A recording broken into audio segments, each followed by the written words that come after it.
Hello नमस्कार दोस्तों, जैसा कि आप सबको पता है बीएचईएल का ऑफिशियल अपडेट आ गया है। आपको पीछे दिख रहा होगा एग्जाम पैटर्न और ऑफिशियल सिलेबस रिलीज कर दिया है दोनों पोस्ट के लिए। अब आपको पीछे दिख रहा होगा, देखो यहाँ पे लिखा है BHEL examination pattern for engineer training. जो ईटी का पोस्ट था उसके लिए क्या है, देखो ध्यान से यहाँ पे क्लियरली बता दिया गया है जो आपके पेपर में सब्जेक्ट है उसमें किस सब्जेक्ट से कितने क्वेश्चन पूछे जाएंगे। तो क्वेश्चन ऑन सब्जेक्ट डिसिप्लिन जो आपका टेक्निकल सब्जेक्ट है 120 क्वेश्चन यहाँ पे रहेगा और इसका पार्टिकुलर सिलेबस भी दिया गया है। मैं सिलेबस भी आपके साथ डिस्कस करने वाला हूं।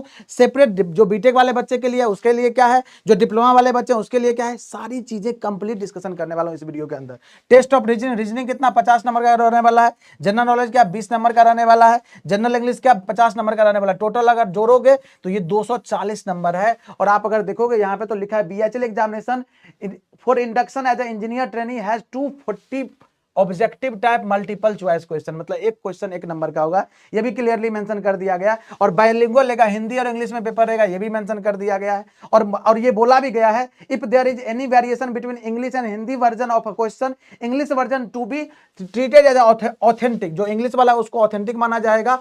Question pertaining to general English will obviously be English only. Yes, English का क्वेश्चन तो इंग्लिश में ही रहेगा ना। यस, यही बात बोला गया। देखो नीचे में क्या लिखा गया, टेस्ट जो होगा 150 मिनट का होने वाला है और यहाँ पे नेगेटिव मार्किंग 1/4 होने वाला है, ये भी बता दिया है क्लियरली। और ये भी बोल दिया गया use of calculator, slide rule, smart devices such as smartphone, smart watches and etc other study reference material is not allowed. Yes, ये अलाउड नहीं है जैसा कि आपको पता है। तो ये तो हो गया इंजीनियर ट्रेनिंग का। ऐसे अगर मैं बात करूं नेक्स्ट देखो तो नेक्स्ट देखो सुपरवाइजर ट्रेनिंग का जो दिख रहा है, इसमें भी दिख रहा है क्या 150 ऑब्जेक्टिव क्वेश्चन रहेगा और ये 4 ऑप्शन रहेगा इसमें। बस सिंपल सी बात है। वैसे ही ये भी हिंदी इंग्लिश दोनों में रहने वाला है। इसमें तो टेक्निकल सब्जेक्ट का 100 क्वेश्चन रहने वाला है, रीजनिंग का 20 क्वेश्चन 20 नंबर का, जनरल नॉलेज का 10 क्वेश्चन 10 नंबर का, जनरल इंग्लिश 20 क्वेश्चन 20 नंबर का। टोटल जोड़ोगे 150 नंबर, 150 क्वेश्चन रहने वाला, एक क्वेश्चन एक नंबर का। और यहाँ पे टाइमिंग 120 मिनट, मतलब 2 घंटे टाइम मिलेगा आपको। और यहाँ पे भी नेगेटिव मार्किंग 1/4 है और यहाँ पे भी कैलकुलेटर वगैरह अलाउ नहीं है,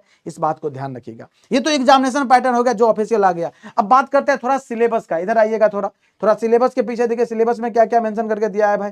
थोड़ा सिलेबस को दिखा देता हूं मैं आपको, क्योंकि सिलेबस में आप लोग परेशान थे, सर कहां से पढ़ूं, सर क्या पढ़ूं, this is very important. Yes, तो सिलेबस भी बताना आपके लिए बहुत जरूरी है। अब देखो जब हम सिलेबस का बात करते हैं ना, यहाँ पे देखो सबसे पहले मैं ईटी का बात कर लेता हूं। यस, ये जो ईटी है इंजीनियर ट्रेनिंग का है, जो केमिकल इंजीनियर का बच्चा है उसका सिलेबस देखो दिया गया है ये। और इसका डिटेल अगर चाहिए आपको तो हमारे Telegram channel Krishna sir PW पे ज्वाइन कर लीजिएगा, वहां पे मैं इसका पीडीएफ भी प्रोवाइड करवा दूंगा। देखो fluid mechanics and mechanical operation का ये पूरा सिलेबस दिया गया। फिर टॉपिक 2 मतलब सब्जेक्ट 2 दिया गया, process calculation for thermodynamics, heat transfer and mass transfer, chemical reaction engineering, फिर केमिकल टेक्नोलॉजी, फिर केमिकल इलेक्टिव्स जो सब्जेक्ट होता है इसका दिया गया। इसी तरह से आगे बढ़ोगे फिर सिविल इंजीनियरिंग का बात करूं तो देखो स्ट्रक्चरल इंजीनियरिंग आपका one of the most important subject होता है, जिसमें सॉइल मैकेनिक्स वगैरह होता है, strength of material, mechanics of material, ये सारी चीजें ये देख लेना टॉपिक, आप स्नैपशॉट भी ले सकते हो। और डिटेल सिलेबस चाहिए तो Telegram channel Krishna sir PW पे आ जाना, कंप्लीट सिलेबस मैं प्रोवाइड करवा दूंगा, इसका पीडीएफ दे दूंगा मैं।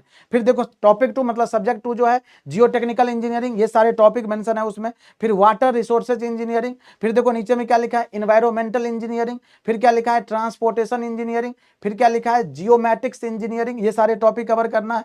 फिर देखो क्या लिखा है सिविल इलेक्टिव में क्या लिखा है, ये सारे जो लिखा गया है ये टॉपिक, ये सारी चीजें तैयार करना है। इसी तरह अगर मैकेनिकल इंजीनियरिंग का बात करूंगा तो इंजीनियरिंग मैकेनिक्स एंड डिजाइन, फिर अगर बात करूं fluid mechanics and thermal science mechanical engineering में पढ़ना है आपको। Material manufacturing and industrial engineering भी पढ़ना पड़ेगा आपको। और मैकेनिकल का इलेक्टिव 1 सब्जेक्ट जो आता है, ये सारे टॉपिक जो टॉपिक देख लो टॉपिक तक मेंशन किया है, तो आपको टॉपिक पे भी फोकस करना है, केवल सब्जेक्ट पे फोकस नहीं करना है। मैकेनिकल इलेक्टिव 2 में ये सारे टॉपिक आपका तैयार करना है और ये सारे टॉपिक तैयार करके जाना है। अब ये मत बोलना सर एग्जाम में ऐसे क्वेश्चन है क्या, ऑफिशियल सिलेबस मिल गया है, ऑफिशियल एग्जाम पैटर्न मिल गया है, तो आपको सारी चीजें मिल गई है। अब देखो इसी तरह आगे बढ़ेंगे तो देखो यहाँ पे क्या है, जो मेटलर्जिकल इंजीनियरिंग का सिलेबस होगा वो ये थर्मोडायनामिक्स एंड रेट प्रोसेस है, एक्सट्रैक्टिव मेटलर्जी है आपको, फिजिकल मेटलर्जी मिलेगा आपको, मैकेनिकल मेटलर्जी मिलेगा, मैन्युफैक्चरिंग प्रोसेस जो है, ये सारे सब्जेक्ट। और लास्ट में जो इलेक्ट्रिकल वाले बच्चे होंगे जो उसके लिए इलेक्ट्रिकल सर्किट जिसको नेटवर्क भी बोलते हो, ये सारे टॉपिक देखो लिखा गया। इलेक्ट्रोमैग्नेटिक फील्ड जिसको ईएमएफटी के नाम से जानते हो, ये सारी चीजें, सिग्नल सिस्टम भी है, कंट्रोल सिस्टम भी है, ये सब्जेक्ट। साथ में इलेक्ट्रिकल मशीन भी है, पढ़ना ही पड़ेगा, मेन कोर सब्जेक्ट है। पावर सिस्टम कोर्स सब्जेक्ट है, पढ़ना ही पड़ेगा, बच नहीं पाओगे तुम। एनालॉग एंड डिजिटल इलेक्ट्रॉनिक्स, ये सारी चीजें भी पढ़ना, ये टॉपिक देखना ध्यान से। फिर पावर इलेक्ट्रॉनिक्स बच नहीं पाओगे, ये भी पढ़ना पड़ेगा आपको। फिर इलेक्ट्रिकल इलेक्ट्रिकल इलेक्टिव में ये सारे टॉपिक भी कवर करना है आपको, ये जो टॉपिक मेंशन टॉपिक देख लो। फिर अगर मैं बात करूं इलेक्ट्रॉनिक्स इंजीनियरिंग के लिए, तो इंजीनियरिंग मैथमेटिक्स आपके लिए इंपॉर्टेंट है। इलेक्ट्रॉनिक्स इंजीनियरिंग वाले बच्चे के लिए केवल आइए linear algebra, calculus, differential equation, vector analysis, complex analysis, probability, पूरा मैथमेटिक्स का जो मेन पार्ट है वो आपसे पूछ रहा है। फिर नेटवर्क पूछ रहा है, सिग्नल सिस्टम पूछ रहा है, सारे टॉपिक देखना है ध्यान से। नेटवर्क सॉल्यूशन मेथड में ये सारे टॉपिक, कंटिन्यूअस टाइम सिग्नल मतलब सिग्नल में ये सारे टॉपिक आपका होना ही चाहिए तैयार।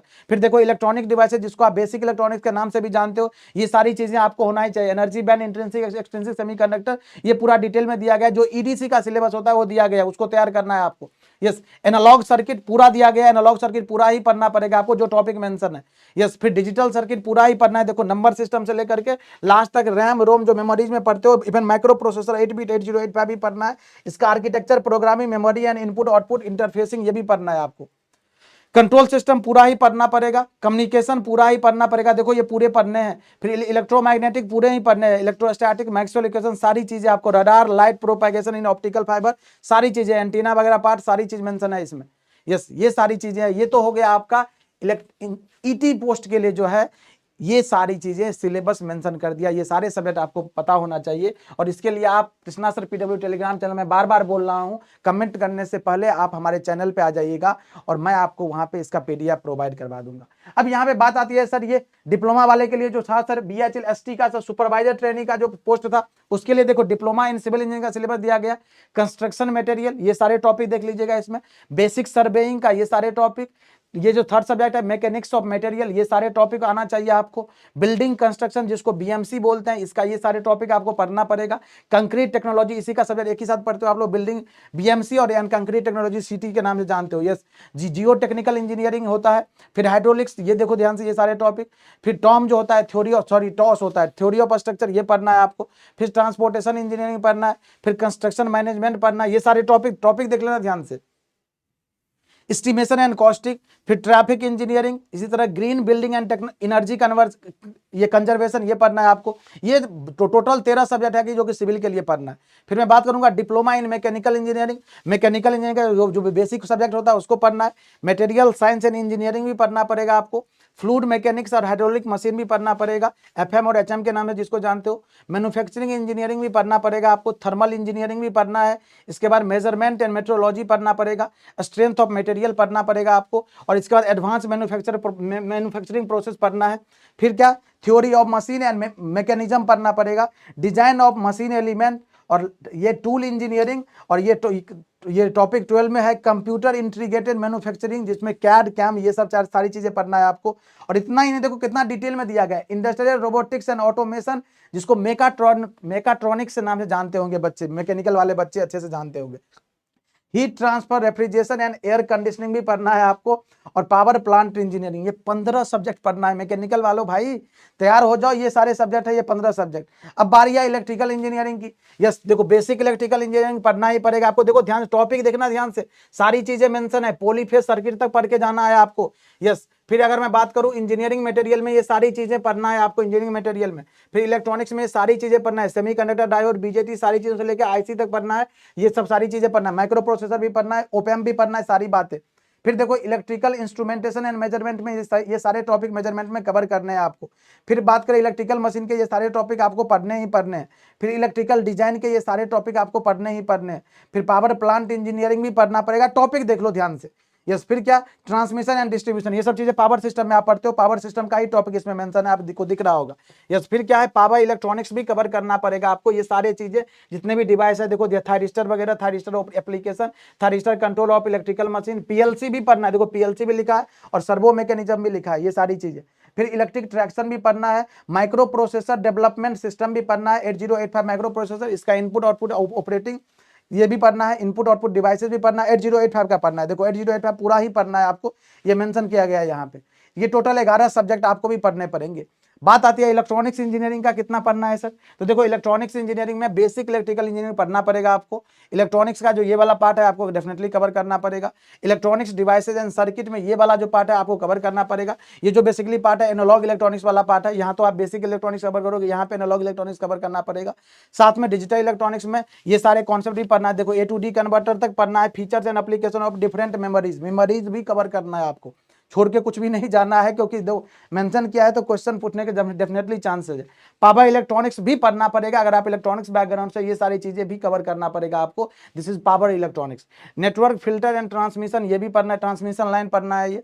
फिर कम्युनिकेशन इंजीनियरिंग में ये सारी चीज टॉपिक को कवर करना है। फिर माइक्रो प्रोसेसर डेवलपमेंट सिस्टम में आपको ये सारी चीजें पढ़ना है। 8085 8086 भी पढ़ना है, देखो ध्यान से। 8085 का स्ट्रक्चर पढ़ना है। फिर देखो यहाँ लिखा है क्या, ये architecture and pin details of 8086 8085 8086, पूरा डिटेल ही सिलेबस उठा के दे दिया। पता नहीं किस यूनिवर्सिटी से कॉपी पेस्ट तो नहीं कर दिया है ये, अब देखना पड़ेगा ये।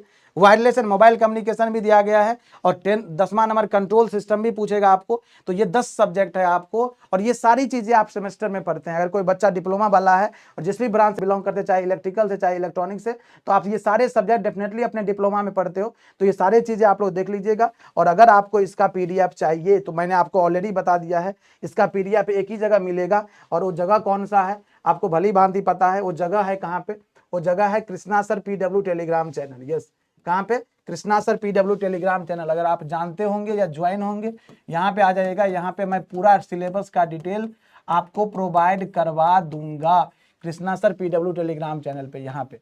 तो ये था आपका जो ऑफिशियल एग्जाम पैटर्न आया है ईटी का और एसटी का। यस, इंजीनियरिंग ट्रेनिंग और सुपरवाइजर ट्रेनिंग का। यस, इसका एग्जाम पैटर्न क्या था ये बता दिया मैंने, साथ में डिटेल सिलेबस क्या था, दोनों चीज बता दिया आपको। वीडियो कैसा लगा जरूर बताइएगा। मिलते हैं किसी नेक्स्ट अपडेट के साथ। Thank you so much. जय हिंद।